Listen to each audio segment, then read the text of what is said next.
தமிழக அரசியல் களத்தில் தற்போது பரபரப்பாக சென்று கொண்டிருப்பது தேர்தல் ஆணையம் சார் முறையை கொண்டு வருவதாக வந்துள்ள அறிவிப்புக்குத்தான் தற்போது திமுக மற்றும் அதன் கட்சிகள் எல்லாம் எதிர்ப்பு நிலைப்பாட்டில் உள்ளனர். இதனைத் தொடர்ந்து திமுக கூட்டணி கட்சிகளின் ஆலோசனைக் கூட்டம் சென்னை அறிவாலயத்தில் நேற்று மாலை நடைபெற்றது.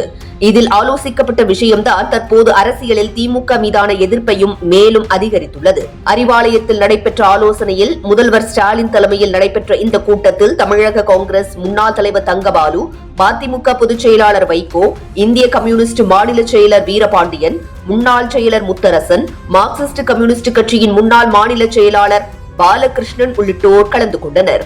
இந்த கூட்டத்தில் எடுக்கப்பட்ட தீர்மானமானது தேர்தல் ஆணையத்தின் செயல்பாடுகள் அனைத்தும் சர்ச்சைக்குரியதாக மட்டுமல்ல, சந்தேகத்திற்கு உரியதாக இருக்கின்றன. முறையான தேர்தல், வெளிப்படையான தேர்தல், உண்மையான தேர்தல் நடத்துவதுதான் தேர்தல் ஆணையத்தின் ஒரே பணி. வாக்காளர் பட்டியலை சீரமைக்கும் பணியை அவசரமாக செய்யக்கூடாது. அவகாசம் கொடுக்க வேண்டும். நடைமுறை சிக்கல்கள் இல்லாமல் செய்ய வேண்டும். அடுத்த ஆண்டு ஏப்ரல் மாதம் தேர்தலை வைத்துக் கொண்டு இப்போது இதை செய்ய துவங்குவது சரியானது அல்ல, முறையானதும் அல்ல.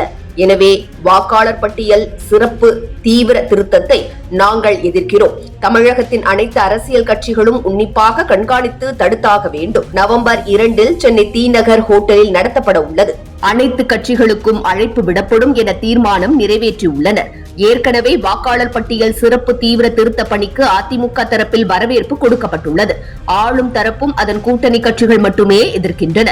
முன்னதாக சென்னை தியாகராய நகர் தொகுதியின் வாக்குச்சாவடிக்கு உட்பட்ட திமுகவினர் ஆளும் கட்சிக்கு சாதகமாக சுமார் 13,000 அதிமுகவினருடைய பெயர்களை வாக்காளர் பட்டியலிலிருந்து நீக்கியதாக கூறி அதிமுகவின் முன்னாள் எம்எல்ஏ சத்தியநாராயணன் சென்னை உயர்நீதிமன்றத்தில் வழக்கு ஒன்றை தொடர்ந்திருந்தார். அந்த வழக்கு விசாரணையில்தான் தேர்தல் ஆணையம் தமிழகம் உள்ளிட்ட மாநிலங்களில் பீகாரை போன்ற சிறப்பு தீவிர வாக்காளர் பட்டியல் திருத்த பணிகள் தொடங்கப்படும் என தெரிவித்தது. இதனையடுத்துதான் தமிழகத்தில் இந்த முறையை கொண்டு வர உள்ளது.